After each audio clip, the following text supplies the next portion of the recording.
Welcome. Cass Sunstein is Robert Walmsley University professor at Harvard University. He succeeds Frank Michelman, also participating in the conference, in that eminent position. Now, it's well been said that Cass is a veritable one-man think tank. He's written articles and books on an incredibly rich range of subjects. His range of knowledge and ideas is staggering and inspiring.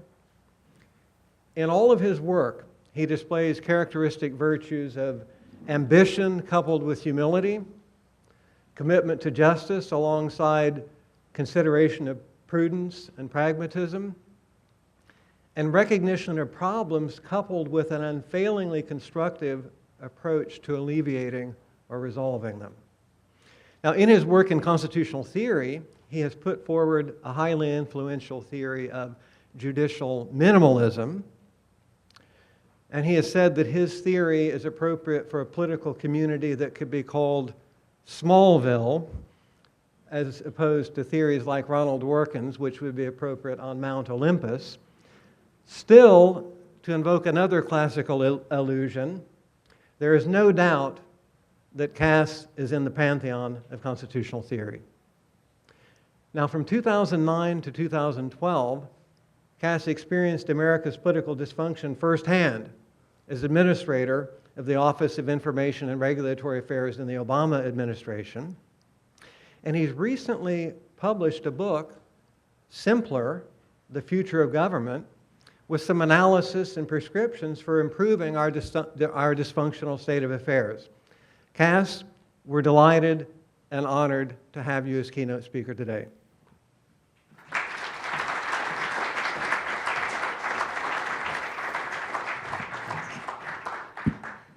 Thanks for that incredibly kind introduction. I've known Jim for a long time, and it's great to see you. Thanks for that generosity. Also, it's wonderful to be here. Timely topic, good choice of topic. There's a terrific book called Switch, How to Make Change When Change is Hard. And one of the theories of the book is if things aren't going well in a community or in a nation or a corporation or a government, it's often helpful to look at bright spots, areas where things are going well, and to see if we can generalize from that lesson. And I'm going to try to do that here a little bit by reference to my own experience where I guess I observed dysfunction, certainly in my extended and somewhat torturous confirmation process. So I'll tell you a little story about the confirmation process. I think it has implications for hope. The senator who was hardest for me was Senator Saxby Chambliss, who had a hold on my nomination, wouldn't allow a vote, and his staff thought I was focused only on one thing, and that is animals, which wasn't so good from the standpoint of the agricultural community, and they were very worried, and I can completely understand that. I had a one-hour meeting with Senator Chambliss where he was the soul of courtesy. He's just a good guy. But it was a tough meeting. He asked hard questions, and he was not comfortable, clearly, with much of my writing, at least on non-human creatures. He became Senator Chambliss. He voted against me. He lifted the hold, voted against me, and I don't think he was in voting against me on the cusp of voting for me. But he became just about my favorite senator. He's a good friend, and we worked together, and it was and is terrific. It'll be a loss for the Senate. In terms of switch and functional government, the office that I was privileged to head, the Office of Information and Regulatory Affairs, is a pragmatic, on-the-ground office, not a theoretical office. And so I'm going to be talking about pragmatic, on-the-ground functionality. But I'd like to isolate three general themes which have at least academic heritage. The first, with respect to the operation of regulatory policy within the executive branch, is a theme from Justice Frankfurter, who said in a sentence that I, at least as a law student, thought was preposterous. He said something like the history of Anglo-American freedom is in large part a history of procedural safeguards. As a law student, that seems a dismal thought. Surely, for the history of freedom can't be a history of procedural safeguards, but there's truth and wisdom in it. And one thing within the executive branch that the regulatory apparatus tries to ensure is something like regulatory due process. It doesn't have a clear constitutional foundation because of the bimetallic case, which some of you may be aware of, which says there's no due process requirement in rulemaking. But there is a due process practice in rulemaking, which involves ensuring that people inside and outside the government are genuinely heard. And that is functionality in bold letters. The second idea with a kind of academic pedigree is from John Stuart Mill, and I'm thinking in particular of his great essay on Jeremy Bentham, where Mill, a self-declared utilitarian, focused on the consequences of action as the measure of goodness or badness. A utilitarian, yes, not a consequentialist in the more capacious form understood today. Mill nonetheless criticized Bentham for being like a one-eyed man who could see better with that eye than others because he only had one, was trained well, but he couldn't see depth.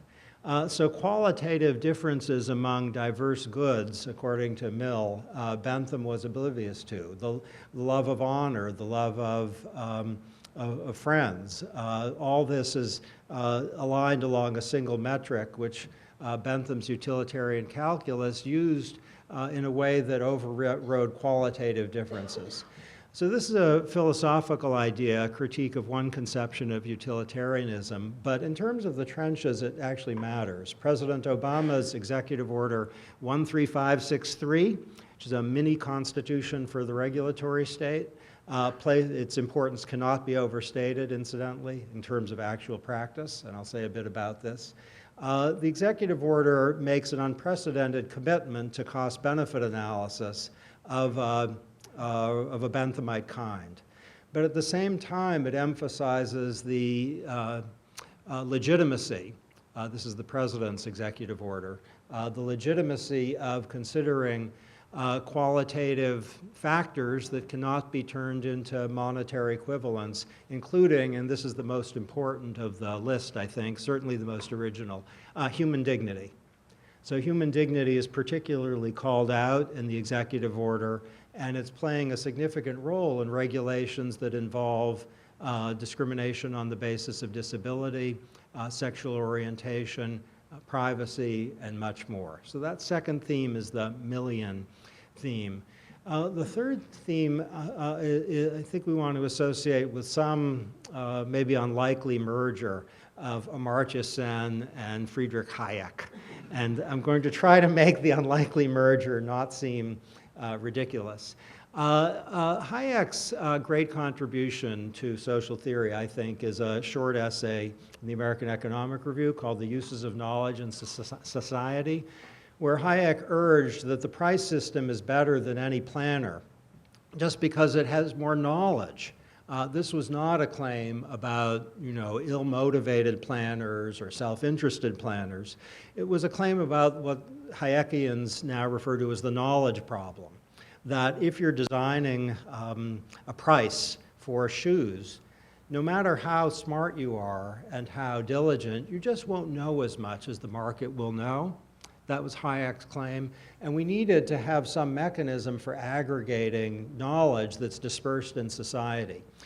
Now, Sen's emphasis in the last 10 years, insofar as been speaking of government, is about government by discussion. That's a phrase Sen's used repeatedly. And there is an alliance between Hayek's emphasis on the collection of dispersed knowledge and Sen's emphasis on government by discussion. It's both about aggregating information. And one of the things that makes the executive branch regulatory process work well is that information aggregation is possibly its central goal. That the public will often have information that the government lacks, And the process is designed in large part to elicit that information and bring it to bear on rules that involve education or environmental protection or immigration or homeland security. And often there will be dispersed information within the executive branch itself that the rulemaking agency will lack but needs. So you might have the Environmental Protection Agency issuing a rule that affects highways, and the Department of Transportation will know a lot about that. Or you might have a rule from the EPA that will affect the energy supply, and the Department of Energy will know a lot about that. And it's crucially important for the rulemaking entity to get that dispersed information. I don't know if we should consider this at its core an Amartya Sen type theme about government by discussion, or a more kind of nakedly Hayekian theme about the collection of dispersed information. It may be, if we had to opt for one, the Hayekian one is prior, but both play a role. Okay, that's my vaguely theoretical introduction. Now we'll get to trenches.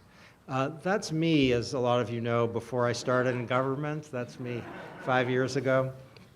The idea in that scene, which is from the movie Moneyball, is that just as Washington urged to Jefferson that the Senate can cool heat by the more deliberative process it has, so evidence can have a cooling function. At least I'm going to emphasize that. By way of preference to intuitions. And in this scene, Brad Pitt, playing Billy Beane, is arguing for evidence-based rather than intuition-based policy making in the domain of baseball. And in the scene at hand, the scouts are saying that some prospect is an athlete, there's a lot of upside. Billy says he can't hit. The scout says he's not that bad a hitter. Paul, the statistics-obsessed assistant to Billy Beane, reads the stats and says he's not getting a lot of extra base hits and walks.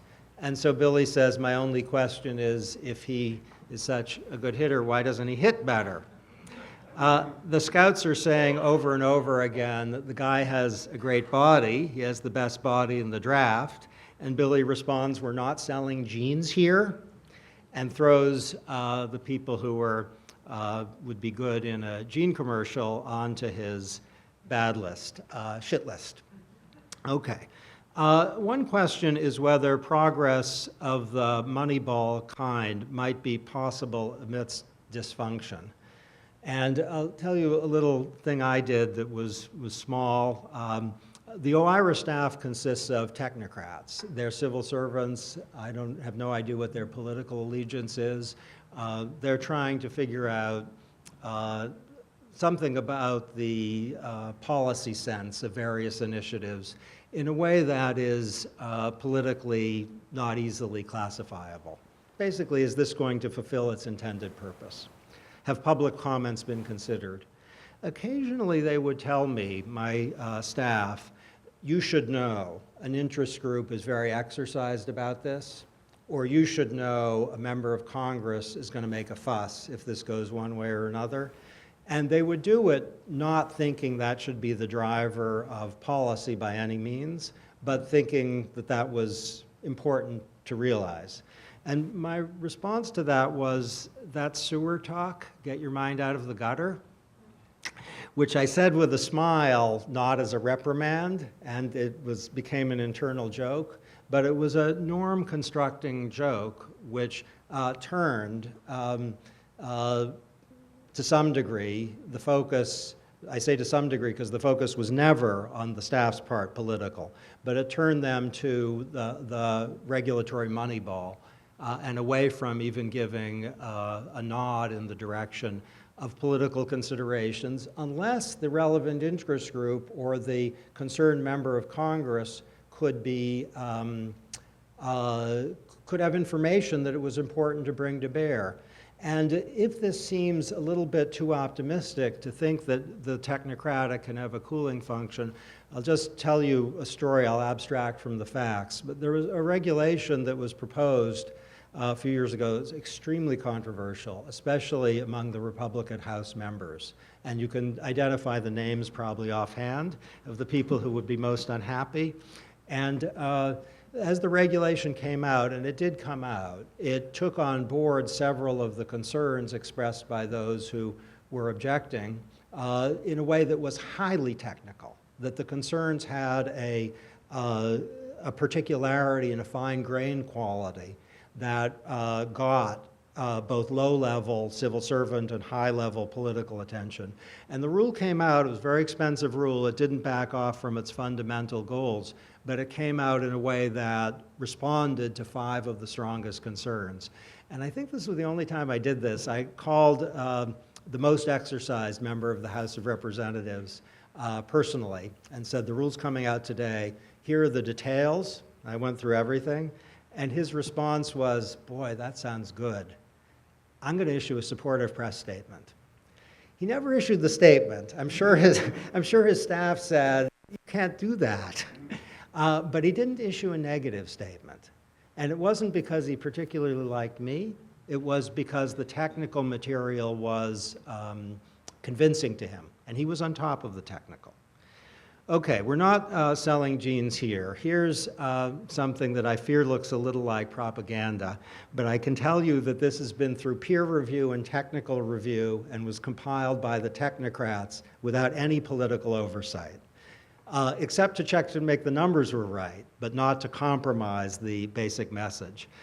The idea is that in the Bush administration, through 3 fiscal years, the total net benefits of regulations were over $3 billion.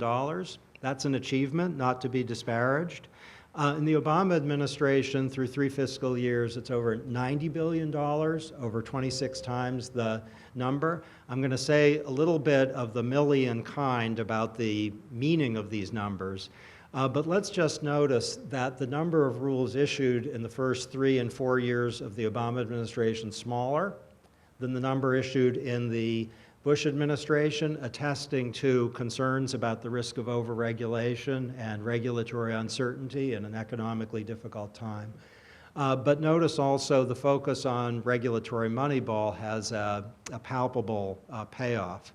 By the way, I'm kind of lowballing these numbers because after I left, a draft report came out from the Office of Management and Budget, also done by technical people, that carries through the 4 fiscal years, all of them, not just the first 3, and the total number is $150 billion.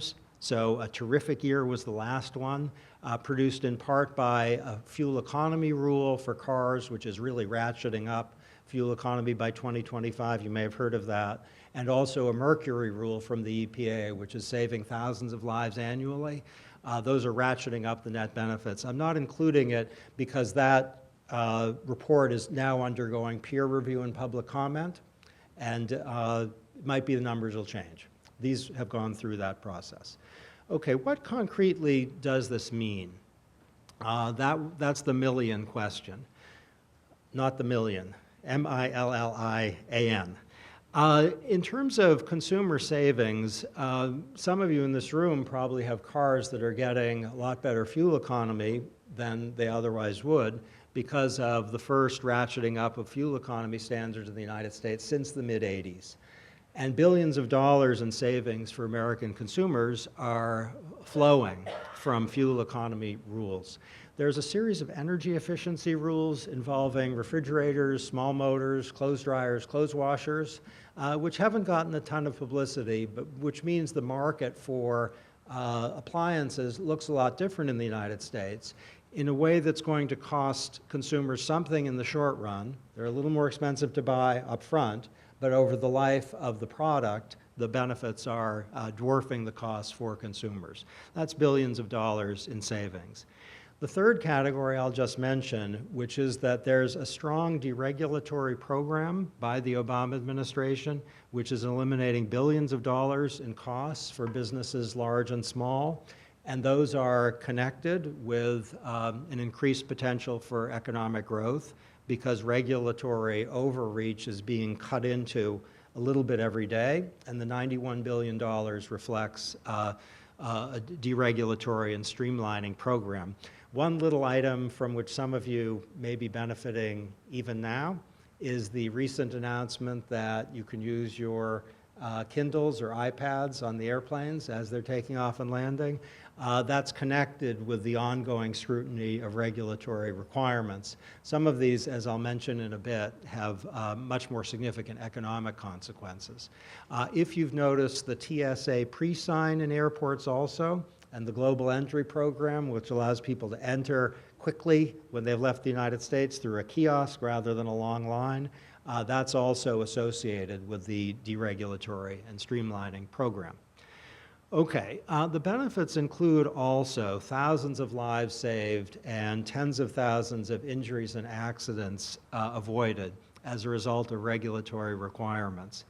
And these things don't get a lot of publicity typically. In 2011, the number of deaths on the highway was the lowest in recorded history. That's, I think, a stunning fact because we're not talking about the rate, but the actual number. You might expect the rate to go down. You wouldn't expect the number to go down given there are more people driving and the potential for accidents is higher with population increase. But the number's gone down. And that's a tribute not only to the creativity of the private sector, but also to regulatory requirements that, for example, make trucks have quicker stopping distance. They don't run into people. That's saving hundreds of lives per year.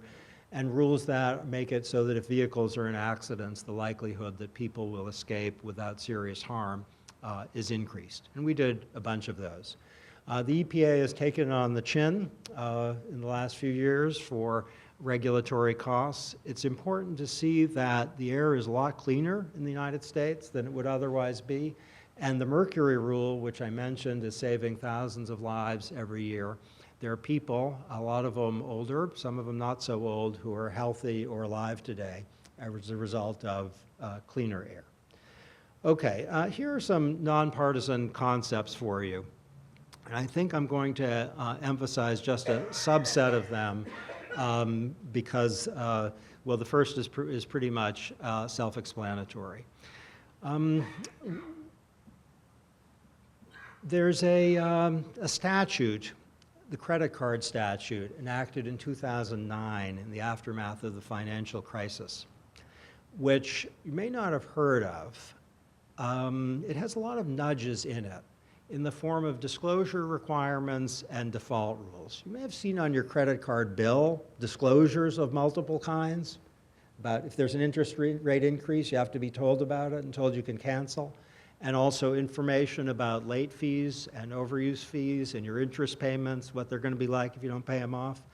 It's a nudge-pervaded statute which has some mandates and bans, but not a lot. It's mostly preserving freedom and choice. A recent study suggests that the Credit Card Act, it's by economists with a lot of numbers, is saving American consumers over $20 billion every year in terms of late fees and overuse charges. Now that's big news, $20 billion a year for American consumers. A kind of law review style footnote, meaning a footnote that has the really important stuff, adds that those benefits are disproportionately being enjoyed by people with bad credit ratings. That's terrific news because you might think disclosure requirements and such would have an impact mostly on people who are, you know, careful and not likely to get into financial trouble. The opposite is true, and the people with bad credit ratings are the people who need a little economic help, and that they're getting it. The idea of choice architecture just refers to the fact that all of our choices have an architecture behind them. If people sign a form at the beginning, there's evidence that they're less likely to lie than if they sign it at the end. At the beginning primes honesty. If a candy bar is green, in a green wrapper, people who are health conscious are more likely to buy it, even if it's as healthy, it's no more healthy than one that's in red. It's all milk chocolate, you're going to get fat. The green wrapper is helpful. If a cafeteria is designed in such a way that foods are at the beginning rather than at the end, those foods are more likely to be purchased. Small changes in the construction of choice situations often have a very significant impact on outcomes. And this is something that I think Mill missed in his great essay on liberty. He missed the extent to which choice architecture is inevitable. It's infecting people's decisions even when there isn't harm to others. And a government is inevitably, therefore, affecting decisions in the harm to self case, even if it isn't self-consciously trying to do so. We know from a lot of work in behavioral economics that human beings are more error-prone than standard economics thought. And one thing that's particularly important to keep in mind, certainly it was very important for some of the policies of the Obama administration, is people can neglect the long term. Sometimes the long term seems like another country, later land, and it's unclear that we're ever going to visit. Merrill Lynch has taken advantage of this finding by showing people pictures of themselves 10 years, 20 years, 30 years out. I've seen myself at the age of 100, and maybe because the computer program's kind, it's not so terrible. Otherwise, maybe you just not look anymore and get sad. But if you see yourself aged, then you're more likely to save, because your future self becomes someone real rather than an abstraction. And that's important because neurologically we know that for a significant percentage of the population, people's future selves are just strangers. When they think of themselves a year from now, they don't think of themselves the way they think of themselves tomorrow. There's a part of the brain that identifies this. And those people who see their a year from now selves as strangers, which is probably a significant number of people in this room, is just true in a large population, those people are unlikely to defer gratification. They'll do something that'll get their future selves in trouble. We also know that there's a propensity toward unrealistic optimism, which is probably good on Darwinian grounds. It creates entrepreneurship and activity, but it can lead people to fail to take precautions. Okay. Nudges versus standard economic tools. If there's any slide of this set that you remember, I hope it's this one, because what I'm going to be opposing is simple nudges which have not been politically controversial or a source of dysfunction, with economic tools which are often more complicated and expensive and which do often run into a political buzzsaw. Okay, Senator Coburn, Republican senator, quite conservative, in the debates over the Affordable Care Act was asking not for an individual mandate but for automatic enrollment, urging that through an automatic enrollment policy you could get much of the benefit of an individual mandate without using coercion at all. He's completely on top of the behavioral economics, and his staff and he knew the underlying research, which comes mostly from the savings area. In Denmark, automatic enrollment in savings plans has a bigger impact on savings than significant tax incentives. Now, as a long-term University of Chicago guy, that's barely believable. The reason it's barely believable is under the Coase theorem, automatic enrollment should have essentially no effect so long as transaction costs are low, and they are in Denmark. Also, significant tax incentives should have a huge effect. That's the driver of behavior. Notwithstanding those self-evident truths, automatic enrollment has a much bigger effect than significant tax incentives. Now imagine you're a struggling government thinking you want to help people to have comfortable retirements. One choice, automatic enrollment. Another choice, big money for the people who elect to save. The automatic enrollment one is much more attractive, and it turns out to be more effective. There's a study of the FAFSA program, which is designed to give people who need money financial aid to get to college, which suggests that simplification of FAFSA, which the president referred to just yesterday, I think, in talking about the importance of simplification in the context of healthcare. The work, which we were very alert to, shows that if you simplify the form, you can have the same impact as a several $1,000s increase in the subsidy. Two approaches: simplify the form, give people several $1,000s extra. For a politically divided and economically strapped nation, the increase in the subsidy is not such a feasible idea. Form simplification, everybody likes. There's a company, Opower, you may know of it, which sends people a very simple form, basically notifying them how their energy use compares with that of their neighbors. Maybe you've seen it. It tells you whether you're using a lot of energy compared to your neighbors or not. It turns out that the Opower form, the simple one-pager, which is essentially costless, sometimes it's a little longer, but very cheap to send out, has the same impact as an 8 to 20% increase in the price of energy. That's stunning, isn't it? That the social norm nudge has the same impact as a simple increase, as a costly and costly to administer increase in the price of energy. We're getting findings of these three sorts basically every week, showing domains in which the simple nudge is having an effect, in some cases an effect equivalent to or greater than that of the mandate or ban. And that creates a promising, I think, line of progress across partisan lines. Certainly, I found in DC that for all the divisions, insofar as the administration was taking approaches of the kind on this slide, Republicans and Democrats were not split. On the contrary, they were both highly receptive. Okay, here's the old USDA food pyramid, which is, shows some person, gender unclear, walking to the top of a pyramid towards some white triangle. Imagine you're a student or a teacher or a parent trying to help promote healthy eating. Is that white triangle thinness? Is it death? Unclear what you're walking toward. The foods are all scrambled together, aren't they, at the bottom? So what is each of those items? Can you tell? It's hard. There's one thing on the bottom right that does seem recognizable, doesn't it? It's a shoe. On the bottom right. Is one supposed to eat a shoe? We replaced this with the new USDA food plate, which is in effect now all over the United States, is getting international attention. It's a nudge. It's like a GPS. You can ignore it if you want. It's choice preserving, but it says if you make half your plate fruits and vegetables, you're most of the way home. Now, what's noteworthy about this little tale is the idea of plate, not pyramid, can organize decisions in multiple domains.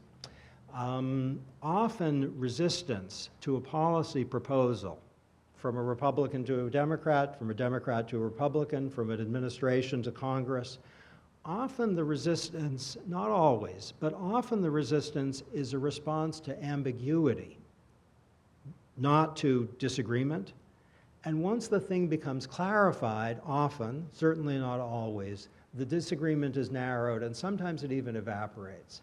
I had a friend in the administration who was involved in a complicated international negotiation who several days before the negotiation was distressed at the apparently doomed nature of this quite important negotiation.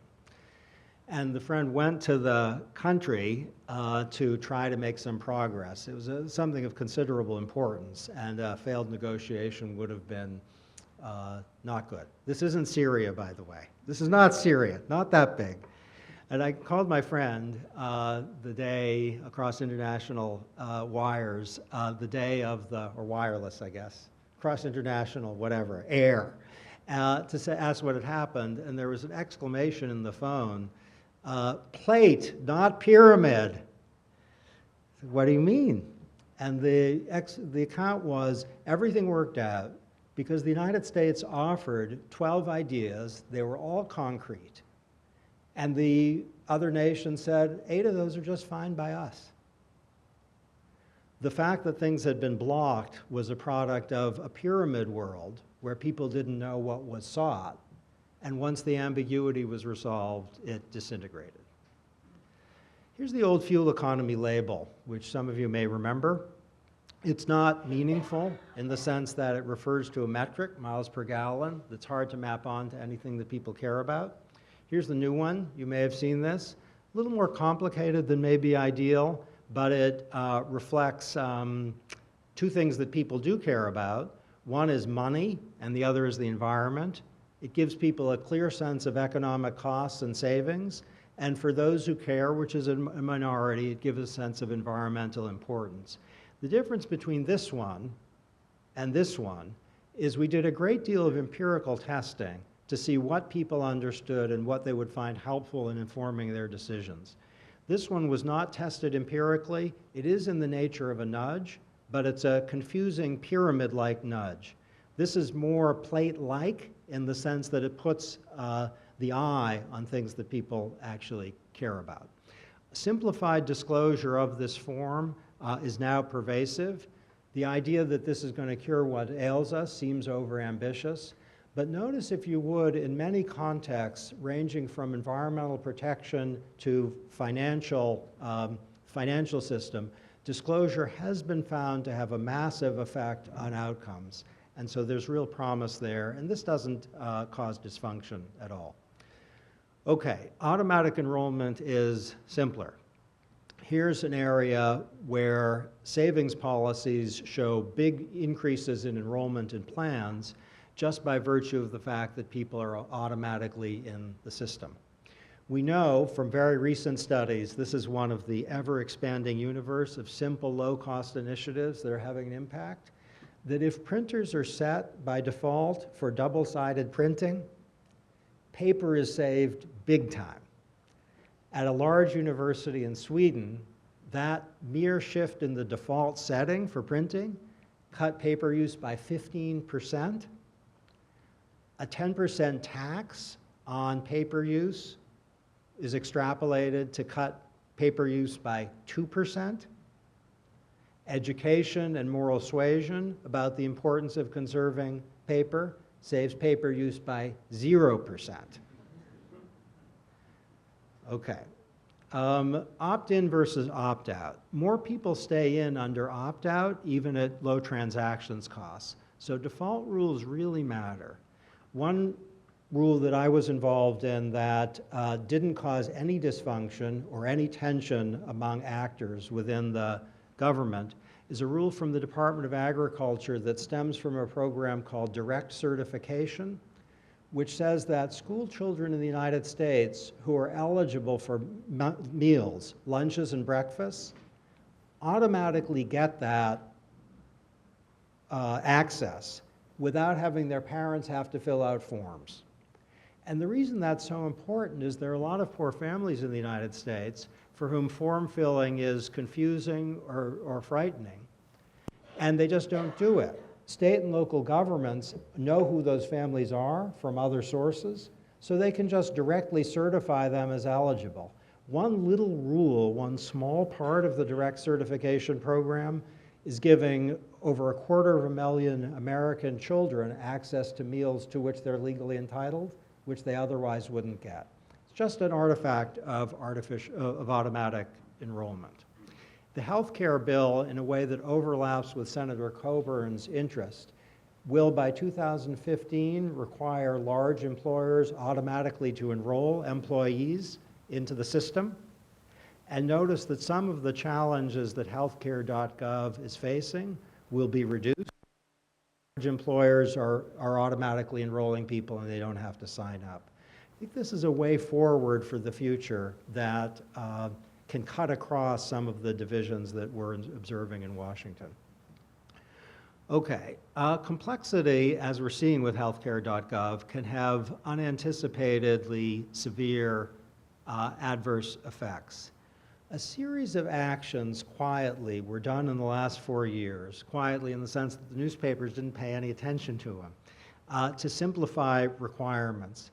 One of the problems with the prescription drug program that President Bush signed is that it's very hard for people to navigate the system, to figure out what program is best for them. Too many options that are too confusing to sort through. So a simple rule, I think it got no attention, that the Obama administration issued, said if the program is one that no one's choosing, it's probably causing confusion. and it can't be listed anymore. A wisdom of the crowds idea as applied to option provision. If no one's been choosing it over a period, has to be deleted. Also, if the program that's being included is purely duplicative of another program offered by the same provider, it has to be deleted too. That's not a perfect fix, but it's a big simplifier, and it makes it less likely that people will be distracted and confused. As one of my last acts in government, I directed all agencies, and this is in effect, to take the following step. Before they ask Americans to fill out a form that's complicated, they have to do empirical testing to see how long it takes to fill out the form. Now, this might seem too technical to be a kind of solution to America's ills, but let's just notice that Americans spend more than 9 billion hours annually filling out forms. If you took the entire population of Philadelphia or San Francisco, put them in a place, asked them to spend 7 days a week of the next year, starting January 1, filling out forms 10 hours a day, by the end of that year, neither community will have spent nearly as many hours on form filling as the American public did in that year. And that exerts a big cost on companies and ordinary people. Big effort to cut through that tangle, something again that is eliminating now over 100 million, already in a short time, over 100 million hours in annual paperwork burdens, which is not saving lives, but which is reducing costs. In addition, a small step I took, which is connected both with regulatory democracy and with simplification, is to require every agency that's issuing a large rule that's complicated to have a simple executive summary that precedes the often 500 or 600 page document. This may seem like so intuitive and obvious a step that it wouldn't have any impact, but it's turned out to promote transparency in a way that triggers accountability. People can now see the content of rules at a glance, and that's helped to provide corrections. Okay, we know from a lot of data that social norms operate as nudges, and that at least in many iterations, they aren't controversial, they don't divide anybody. Two problems that any government, Republican or Democrat, is likely to be concerned about are childhood obesity and distracted driving. And two ways to get at them are through working with the private sector to try to activate emerging social norms. And we've seen significant progress in those domains in the recent past. Okay, you need a choice architecture for choice architects. And here we're getting to democratic theory and some constitutional foundations a bit directly. The largest surprise I received in government, someone asked me before, what did I learn? And I didn't disclose until now, number one on the list. In the world of administrative law and public law generally, the following is the sophisticated view, capital T, capital S, capital V. The sophisticated view is when a rule goes out for public comment, it's already baked, that there's been internal discussion, that there's been discussion with stakeholders, my nominee for the most ugly word in the English language, stakeholders. The discussion with stakeholders, the public comment process is a charade. It's kabuki theater. And that idea is so well entrenched in the world of administrative law that it's actually in the Breyer et al. Administrative law casebook, and I confess I'm one of the alls. That sophisticated view could not be further from the truth. The public comments on rules are essentially important. Time and again, a rule is proposed. It is not baked. All the thought in the world is given to try to make the best broth, but the people inside know. There are open questions. And even when they don't know that, and even when they believe that's not true, the comments come in and reveal that something important has been missed. Frequently, and maybe you've seen this in recent years if you're following, recent months if you're following the headlines, the government will come out with a rule thinking that it's perfectly sound. The comments will reveal otherwise, and the rule will either be abandoned or reproposed because some new information has come in. This is the Hayekian theme big time, and modern technology allows the Hayekian emphasis on collection of dispersed information to be used in domains that scared him, that is government rulemaking. These words on regulations.gov, let your voice be heard, are not happy talk. They are real. The President, by Executive Order 13563, has required the technical and supporting data, the underlying material behind rules to be posted on regulations.gov.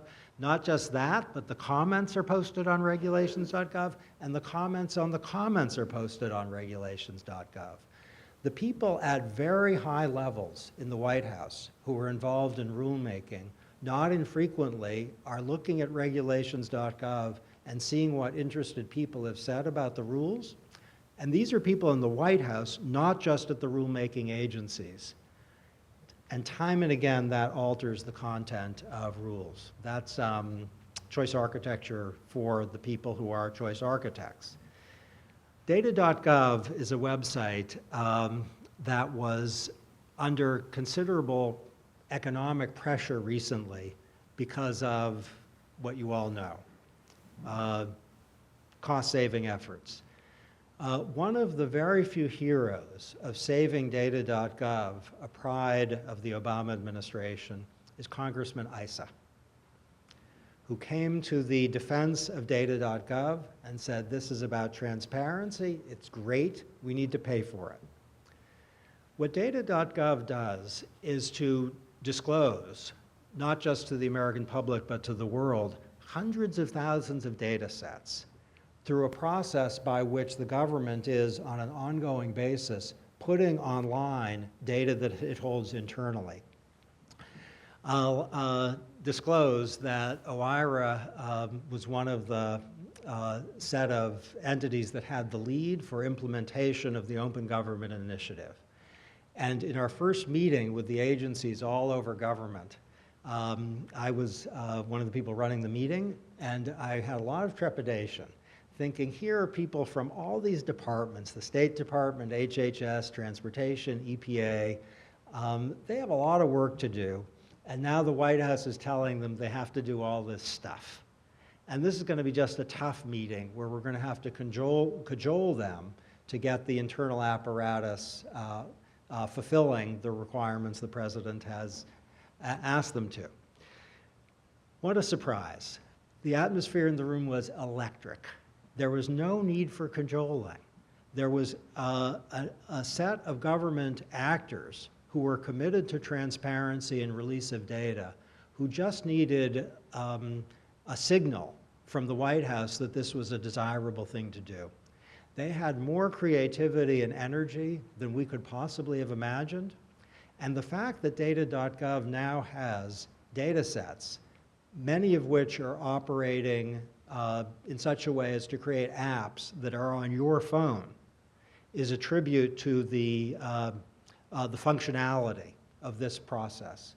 So there's material on clean air, there's material on airport security lines, there's material on child safety seats, there's material on everything under the sun, and some of it actually, well, I guess we don't have anything over the sun, but some of it approaching the sun, some stuff from NASA that is potentially of the same magnitude of the GPS, which President Clinton actually released as part of a precursor to Data.gov. In the fullness of time, this website is going to deliver a lot of economic and non-economic benefits because people have some information with which they can make better decisions. Okay, the regulatory look back. I mentioned deregulation as an Obama administration priority. The President signaled it repeatedly. And the idea was that human beings are being adversely affected by regulatory requirements that have not been rethought and that need to be. Now, the idea of regulatory relief on business doesn't get everyone's juices flowing. So let's just give an example that doesn't quite have that form.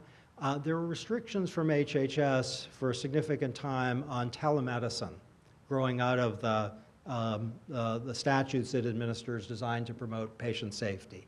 The idea is a doctor can't, through telephone or the internet, be a doctor.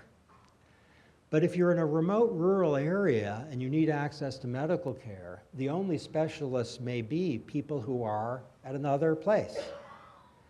And as part of this initiative, HHS allowed telemedicine.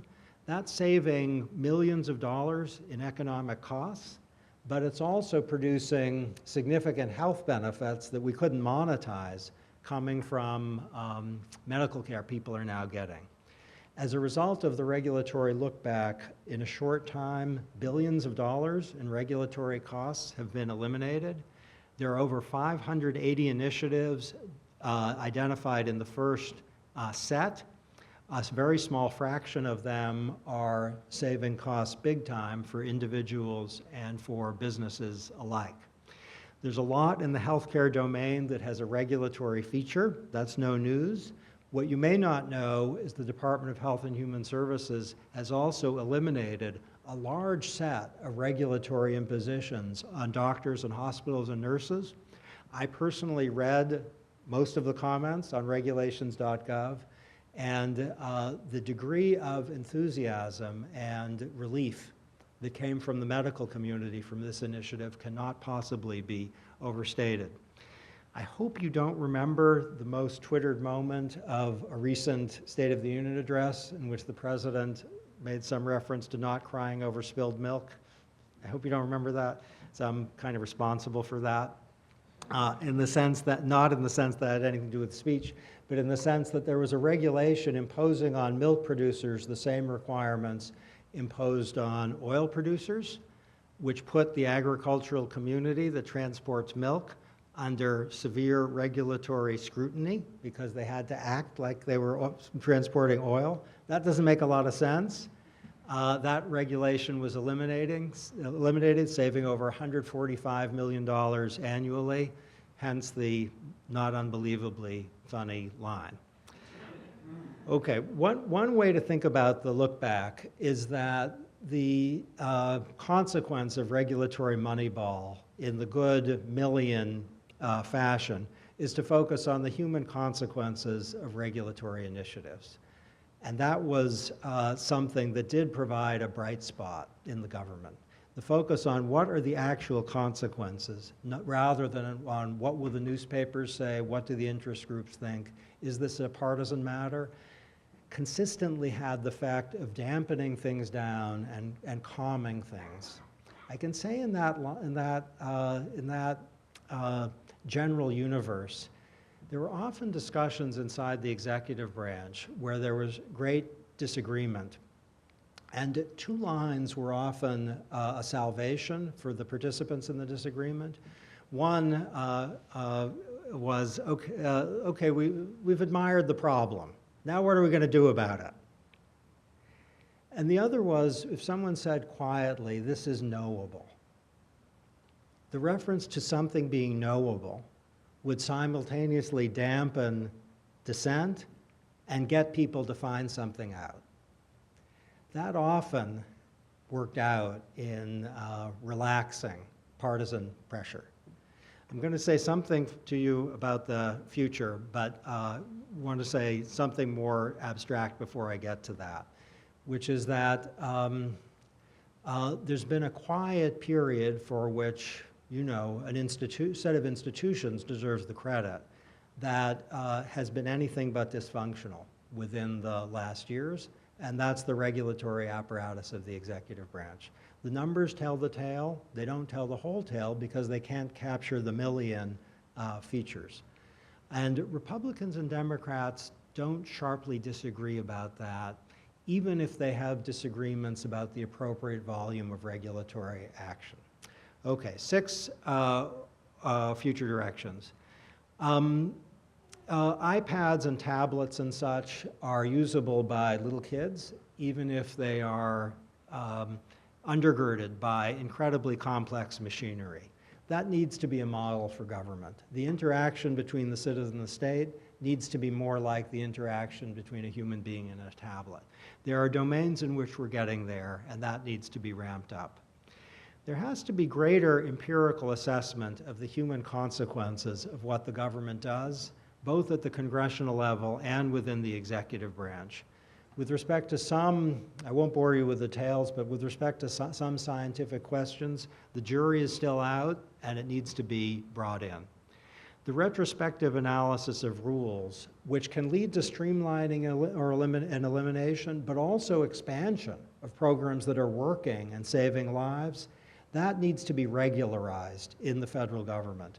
There's a good argument that President Obama's greatest contribution to the regulatory structure is the institutionalization of retrospective analysis of rules, an achievement comparable to Reagan's initial prospective analysis.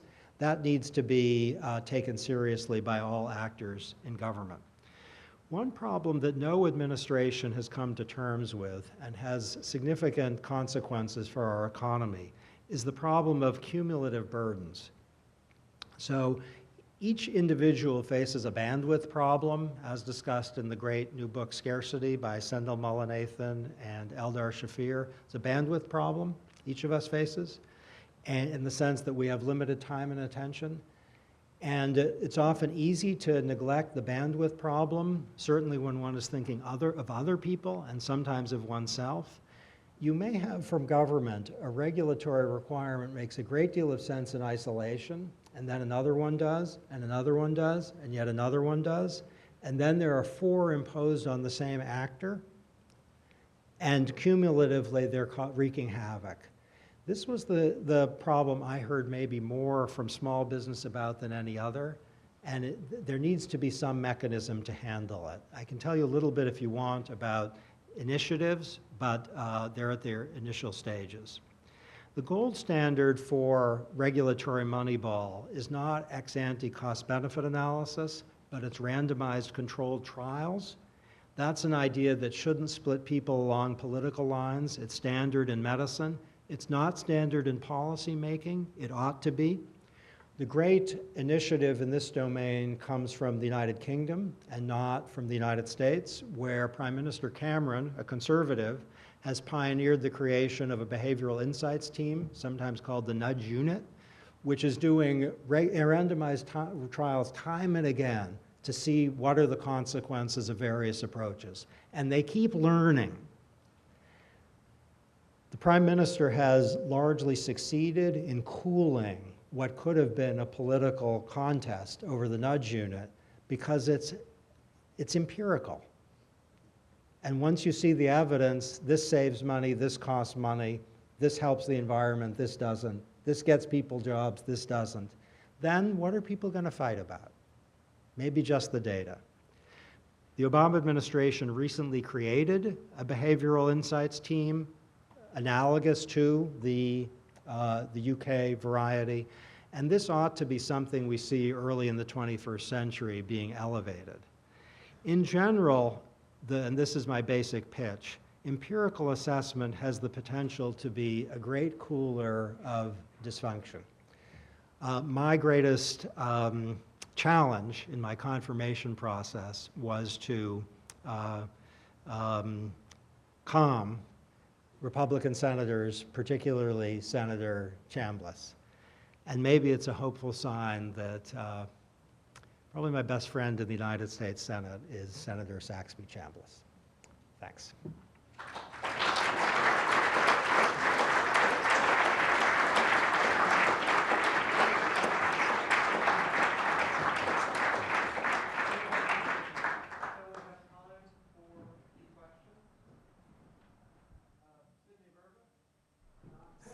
You can just. Can you stand up? I'm passing a microphone. They'll bring your microphone. I want to say several things. One is, this changed my whole sense of what was going on at these meetings, because it's the first thing I've heard that made me feel optimistic. I've always told people that I'm an optimist. I think the future is uncertain. Now at least there was something that looked like it could be done, whereas many of the general themes that were in the other talks, which were fascinating, I learned a lot, were unclear in terms of how they are implemented. And the idea that you had of things being automatically implemented, and I thought of an example right here that I learned about all these things you talked about automatically because I was sitting here and had no place else to go. If you had sent me a paper with all this written, I could have left it on my desk with lots of other papers. And so this shows how powerful it is. But let me raise two quick questions. One is, how does what you're talking about fit into what has been described in various ways as some of the dysfunctions in the American political system? I think about the idea of having things happen automatically to people without their sort of knowing it or agreeing to it, as being attacked as taking away their freedom by the government because they're doing things to them they don't even know about. So that there is a political world in which it lives that may interfere with some of the things you can't sneak by them as you did in your office. The other thing, this is a very general point that Kay Schlossman and I have been working, and Henry Brady have been working on for a long time, which is the nature of political voice. Who is it who sends messages to the government? And the idea of the number of messages coming in with people's comments on it doesn't take into account that messages that come in from the public are highly stratified, that they will come from a particular part of the population, and many won't think of doing that. I don't know whether that can be dealt with. But basically, I thought this was wonderful. Thank you. You're my teacher, so I'm especially grateful for kind words. They're both fabulous questions. So in terms of the comments that come in, you're quite right that you have to have a degree of expertise and literacy to make comments. And there's a skewing in the sense that the people who know Washington and know rulemaking are more likely to make comments.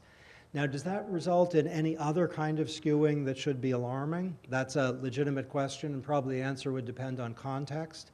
If there's a rule involving workplace safety, you're going to hear a lot from the people who are, you would think, inclined to object, and also a lot from the people who are inclined to support, because the workplace safety advocates are expert, and there are a lot of them, and they know how to deal with government. So it's a good question whether there's an epistemic tilt and what kind exactly it is. One thing I would emphasize, as important as the comments are, there's a great deal of reality checking within government, which has its own experts and civil servants. So the Department of Labor knows a lot about workplace safety. OSHA has a lot of civil servants. And the Council of Economic Advisors knows a lot about the economics of these issues, and they'll all be talking to each other. And if someone comes in and says, this rule you say is going to cost $100 million, it's actually $2 billion, that won't be taken by any means at face value. And if the labor advocates say, you say it's $100 million, it's actually going to be $2 million. That's not going to be taken. So there's internal expertise which operates as a check. The automatic enrollment and such, your first question, I hope nothing was snuck by, because transparency for all of these things is completely crucial. Whether it gets a lot of attention is another question, but the automatic enrollment for savings, that was spoken about more than one occasion by the President of the United States. So that was hardly covert. And the direct certification for the kids, that was very open and public. It was an initiative from the Department of Agriculture that was part of formal rulemaking. For those who are concerned about automatic enrollment being a form of paternalism or choice deprivation, notice that there's going to be a choice architecture in the situation anyhow. So either people are automatically enrolled or not, and there's nothing in the state of nature or the structure of the universe that says that 100% of your take-home pay goes to savings and it goes to wages and 0 to savings. So there's going to be some automatic something anyhow. And the question maybe is what's the right default rather than whether to have a default.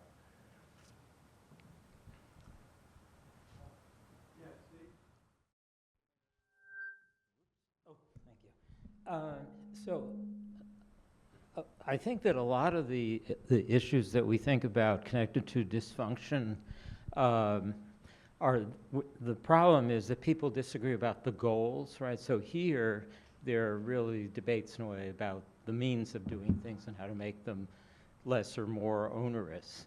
But in other cases, people are disagreeing because they don't agree about whether government should be doing something at all. So on the school lunches, for example, it may be more efficient if they're automatically enrolled, but if you don't think government should do that, you're not going to support it.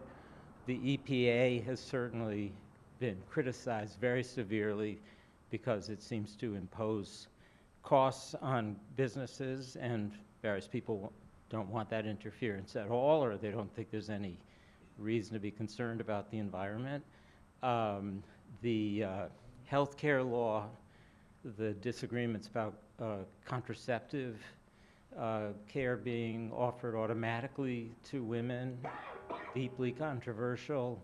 So it seems like maybe a lot of the dysfunctionality has to do with goals and what the government should be doing rather than how it might do it if it were doing it. That's great and undoubtedly true. The question is whether some debates, which seem like they're debates about goals or values, are actually debates about facts and means. So a speculation is we often think that value divisions are the driver, but at least often, certainly not always, and you've given some examples of why not always is important, it's actually a factual disagreement that's the driver. So for air pollution rules, if you really thought a rule would cost $200 million and save 1,000 lives a year, on what account could you object to that rule? You'd have to be valuing a human life at a really small amount. And the environmental regulations that were contentious in Washington, the contestation was basically about the factual judgment that underpinned the EPA's decision to go forward. Or there were people who had, very abstract, highfalutin something, which on reflection they themselves probably would not be committed to. Like, if you think air pollution regulation is bad, people don't believe that. They believe that we are imposing high costs for insufficient gain. There were some on the left who were, they never saw an environmental regulation they didn't like. But on reflection, if you have an environmental regulation that where the fact is the health and environmental savings are modest, but the cost is $20 billion, on what theory would you support that? And as the discussions emerged, the environmentalists would not urge, we have a goal. They'd say, you think the cost is this, it's going to be a third of this. And then you have something you can talk about. And the Republicans in the House would not say, on reflection, they wouldn't say this rule is bad because it's a safety rule. They say it's going to cost 5 times as much as you think, and we don't believe the benefits. Then you have something to talk about. And so what I wonder is whether the technocratic path forward doesn't have much more promise than the rhetoric of political debate suggests. Now, there's also electoral self-interest on the part of Congress, and that complicates what I just said. So there are some members of Congress who would say, that's plenty reasonable, but I have to make a public statement against it because I don't want to lose. And I'm sure there are complete democratic equivalents, which is why the bright spot really is this is a pro-technocracy, pro-executive branch theme, insofar as the two are wedded with the Hayekian, Frankfurterian, and Millian strands.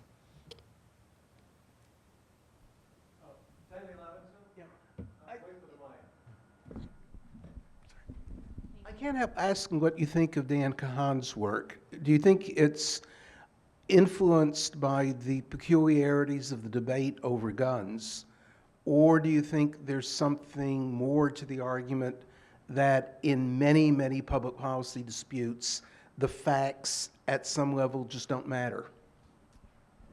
I don't know how many of you know Kahan's work on cultural cognition. I think it's extremely interesting, and it's clearly capturing something.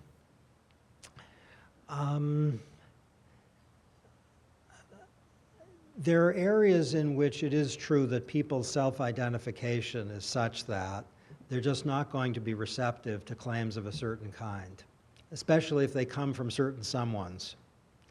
So if you think, you just think guns don't kill people, people kill people, and gun control is foolish and intrusive and a Second Amendment violation, it's going to be very hard to convince someone like that that they're wrong, because it's so I think that's truth in it.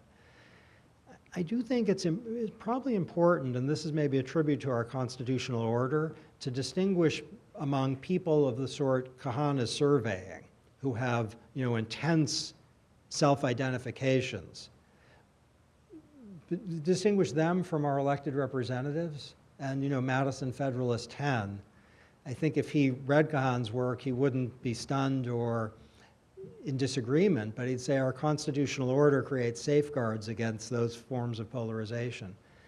And this conference is about, in part, whether the Madisonian optimism is warranted, and there are questions to be asked. But just a fact, there's a lot of debate about whether climate change is real and whether we should put a price on it. The Obama administration has put a price on it. It's about $36 a ton through a technical document, named a technical document. And it's driving policy time and again. It's a social cost of carbon document. And it's full of numbers and technical stuff. Now, the criticisms that have been made of it from people who don't like it are partly technical criticisms and partly criticisms about transparency. Those are what they are. And that's beautiful, I think, because they aren't questions, my self-understanding is such that I can't believe climate change is real. It's this didn't get enough public scrutiny and the numbers aren't right. There's a way forward. On the numbers, it's knowable. On transparency, and the Obama administration recently announced it's going to create a public process for scrutinizing that technical document. One last question, the gentleman in the back. To what extent is the administrative state involved with dysfunction? Does the administrative state contribute to dysfunction? Does it lessen dysfunction? And I ask this because there are a lot of voices out there that say that the problem with dysfunction is that government is too big. I think we need to specify dysfunction. So the idea that there are domains where government should recede, that's clearly correct. And the Obama retrospective review program is designed to eliminate government presence where it's not justified.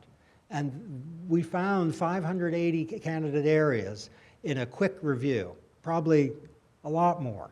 So that's clearly right. I'm not sure what's meant by dysfunction. I mean, one understanding, and I know the conference is about that, one way into it is to think, what are the human consequences of our government? What's it actually doing? And the administrative state under Republican and Democratic rule isn't looking so bad because the human consequences are on net, according to the best measures we have, positive. So there are countless areas for reform. There are areas where we need more regulation. There are plenty of areas where we need less. We need empirical testing rather than cultural divisions and value debates. Not something like this 6, but I think such dysfunction as we observe is not principally a product of the administrative state, though the administrative state needs to get much, much, much smarter in the next decade.